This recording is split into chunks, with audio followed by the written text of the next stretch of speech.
Hello and welcome to today's video. You're joining me on a Wednesday afternoon, and I've decided that for today's video we're going to take a less scripted approach, a less planned approach, and what I'm going to do throughout the week is join you periodically and give you updates on the progress of where we're at. So for transparency, I filmed the last video on Sunday evening and then spent Monday finishing that page 3, so I'll show you that in a second. And then Tuesday spent a few hours editing the video, and it took quite a while.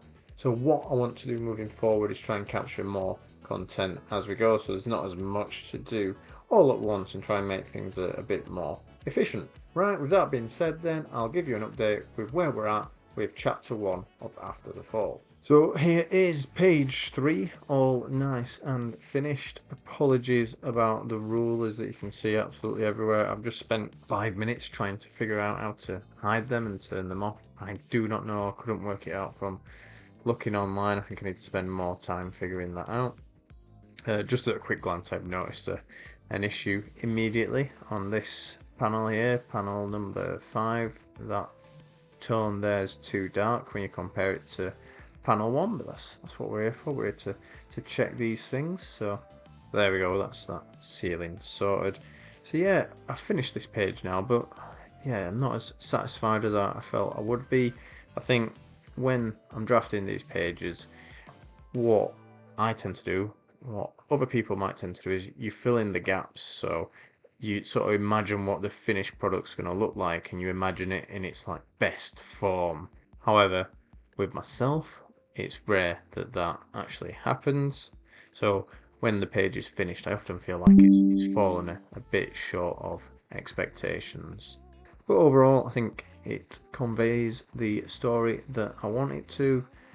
You can see this a stressed man running down a corridor. He's nervous and he's sweating and anxious, and then he's opening the door at the end, and that's what we wanted. Right, on to page 4, which is looking very rough. So what this one's going to look like, I don't know if you can quite see here, let me just hide the grid. It's going to be like a zooming out as you go down 3 panels, and as you come down it's a zoomed out view. So you start with a close-up of the reverse of that door that you saw at the end of the previous page here, and that will open. As it opens, we zoom out and you see that it's a door on the side of a mountain. So I need to really plan this one out, draft it, and hopefully be able to get this done in the next day or 2. But before I do anything more with page 4, what I need to do is create another Goblets and Goblins comic.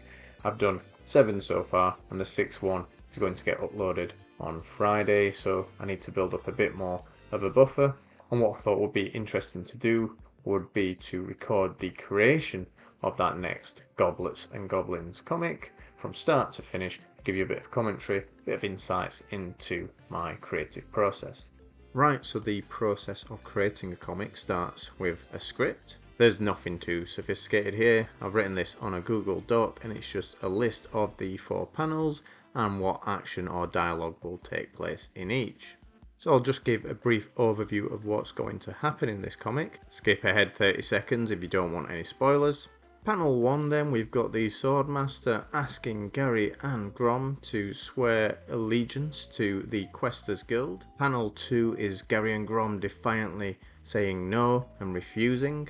Panel 3 is the Swordmaster's reaction to that, which is doesn't matter what you say. And then panel 4 we close out with a reaction shot, which should hopefully show Gary and Grom sort of in disbelief and shock. Starting off then, I type the dialogue out and stick that into each of the panels, and then start to think about what I'm going to include in those panels. So do I want the characters full body? Which characters do I want in those panels? What expressions are they going to have on their faces? What are they going to be doing, etc. This stage is to finalise the composition and the flow of those panels as well before you start to commit to anything. This is the draft, and next stage then is to draw these panels in a little bit more detail. So working through them in order, I decided with this first panel to move the dialogue. I didn't like it being sat on the right, I wanted that central, and that would also allow me to add in the reverse of Gary and Grom, the human and dwarf character in the comic. I felt that being able to see them in relation to the Swordmaster would help sort of contextualize everything, made sense from a visual perspective. So mapping out the Swordmaster, just drawing his body here. I think his head started off a little bit too big, but I do shrink that down later. So yeah, I wanted to get the pose right where he's got his hand on his heart as he's asking the guys to basically pledge allegiance and swear their lives to the Questers Guild. Apologies if it's a bit confusing, but I am drawing panel 1 in panel 2 now so that I can have that reference panel there on the left, because I find it easier having the reference panel on the left. I'm right-handed, so if I have it on the right, my hand tends to cover off the reference, so yeah, better on the left.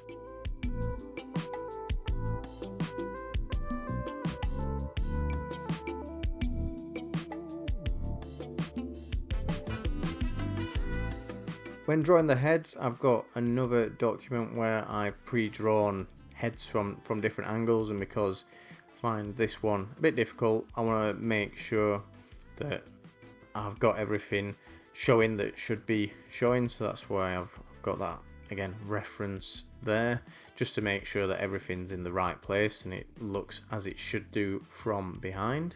Yeah, I do cheat a little bit because I draw the head big and then shrink it down and put it on the body. Drawing it big, it just helps me work out the proportions a bit better because I can see them more clearly and measure them out.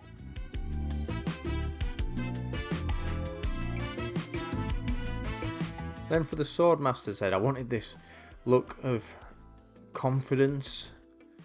So you see that I've got the expression at the bottom that I'm trying to copy a little bit, but decided that the head needed to be a bit leant back. Tipping the head back, showing a little bit of underneath the chin really helps sell that emotion there, that feeling.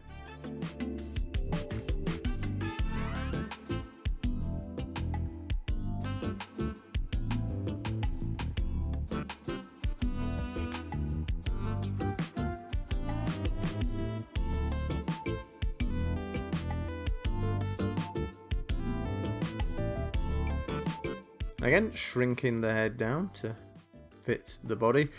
What I could do here is I'm just doing like a final draft stage of how the body should look, but what I could do is probably bypass this and just use this as a final inking stage, but I think it's just lack of confidence on my part. And as you see, I do edit and tweak the image quite a lot, and I like the final inking stage to be nice and clean. I don't like to edit and tweak them, so you see, like, if I resize it, I think the line width might be the wrong width essentially, so yeah, I don't like to do that. And then for the background, cheated completely, just reused the background from the previous comic from number 6 because it didn't make sense to redraw that. So yeah, I just tidied that up a bit, filled in some of the bricks where they weren't showing in the previous version. And that's panel 1 drafted. On to panel 2 then, and here I wanted to sell that expression of defiance, so both Gary and Grom are being defiant.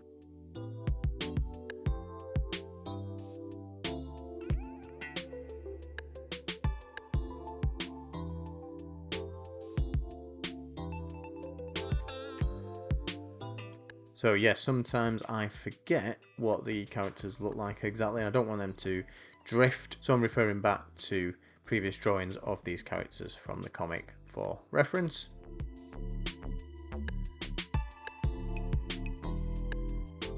When drawing Gary, I wanted the expression and the body language, the gesture, to come across clearly that he's refusing to pledge allegiance. So yeah, I'm using a reference there that I got off Google. I think that I drew Gary a bit too fat here. I think I make him a bit skinnier later on.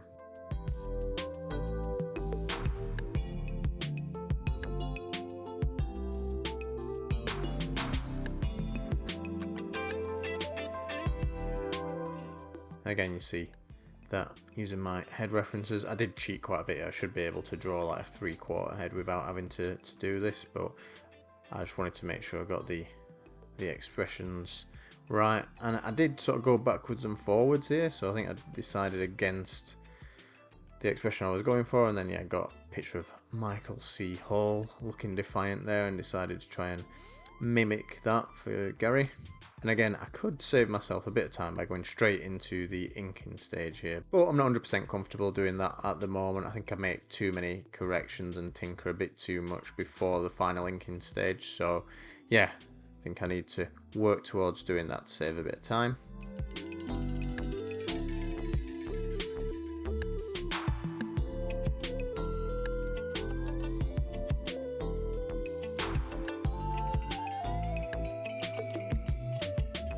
Then just shrinking down Grom's head there because he looked a bit too much like a gnome. I've made his head a bit too big for his body. You see as I go, I do tweak things quite a lot. So there I tweak some of the dialogue, and then you can see tweaking the gesture, the body of Gary. That's panel 2 drafted. Then on to panel 3. This one's just a close-up then of Swordmaster Silverstep. He's smiling and grinning, and he's taking pleasure in the suffering of Grom and Gary.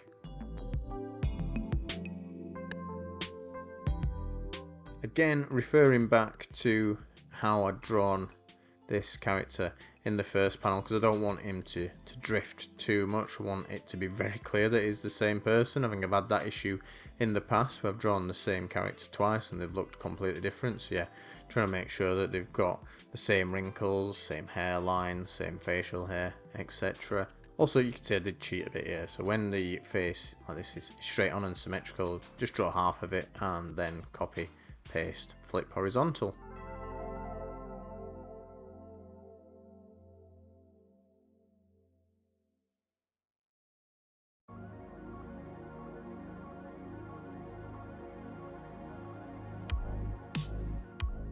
And that's panel 3 done. On to the final panel.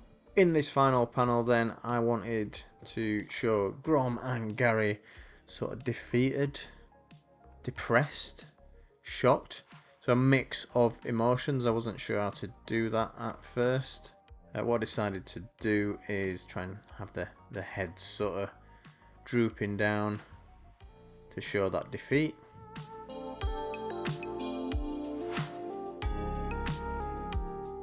You see here, I actually drew Grom to scale to start with. The first part, I drew him at human size and then shrunk him down, which is again a bit of a cheat, but you know, try and make things as easy as possible for myself.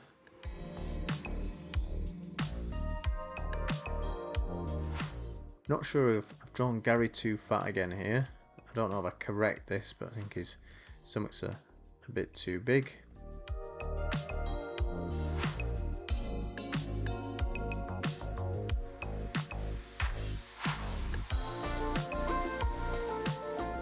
You can see the different expressions I've got there, but I went for this guy again that I found on Google, looking, don't know if it's incredulous or shocked.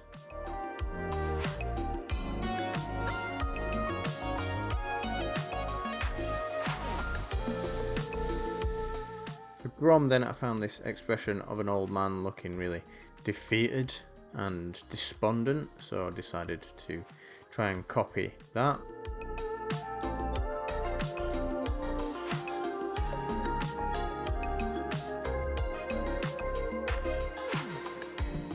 The big upper lip didn't quite work with Grom though because of his moustache, so decided to take a little bit of a different approach with that.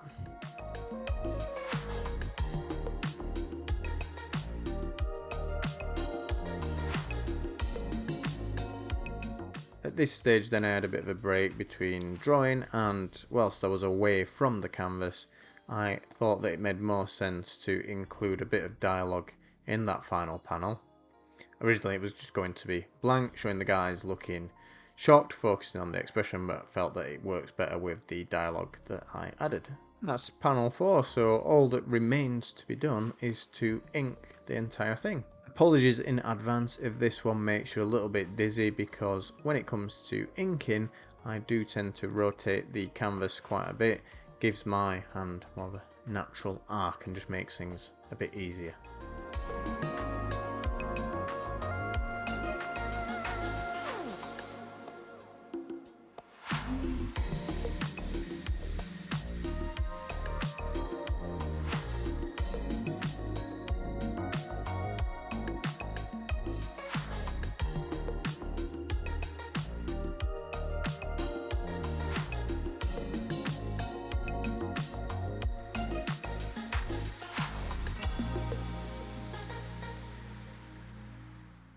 Yeah, not much to say about the inking process for panel 1.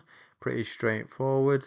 The way I do tend to do it, I don't know if you can see on the right hand side there, is I have a layer for the main lines, so sort of the outlines of the characters, and then I do another layer for detail, just to make it a bit easier to sort of compartmentalize that and edit.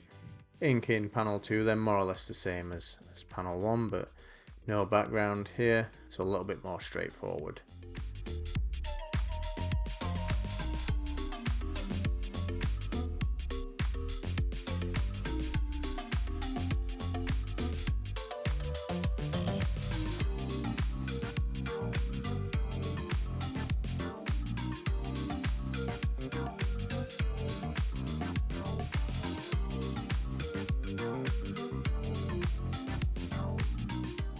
The inking part's where it really comes to life, and you can sort of see if it's as you imagined or if you need to edit things slightly.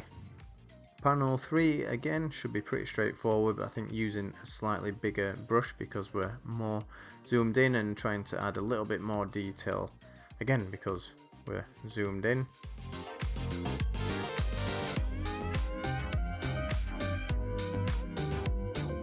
Happy with how the teeth came out on Silver Step there, and happy with the expression. I think it really fits the dialogue.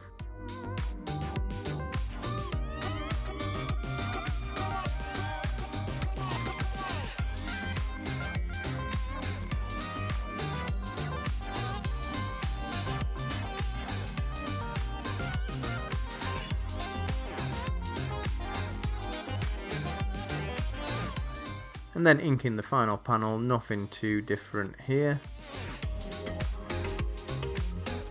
I just wanted to make sure that the expressions were really clear in this one, because this is what I think sells the punchline of the comic.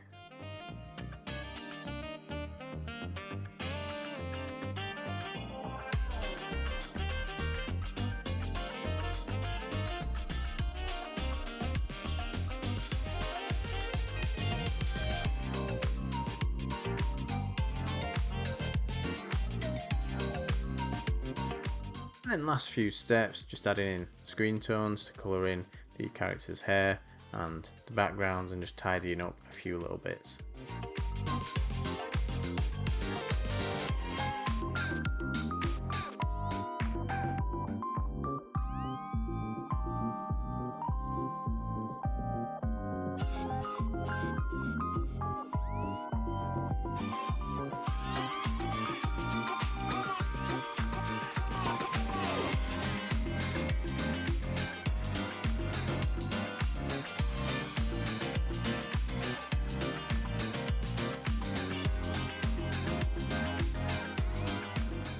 So that's Goblets and Goblins number 8 finished then. So looking at the total duration of all these screen recordings, that took me about 4 hours in total, which isn't too bad actually. It felt like it took longer, and I think it came out really well. I'm really happy with it, and you can read this now if you want to pause the video and have a look while it's on screen, or you can go to any of my socials and read it there at your leisure. Right, so that's it for this video. I hope you've enjoyed getting a bit of behind the scenes, a bit of insights into the comic creation process. Thank you very much for watching, and I'll see you again next week.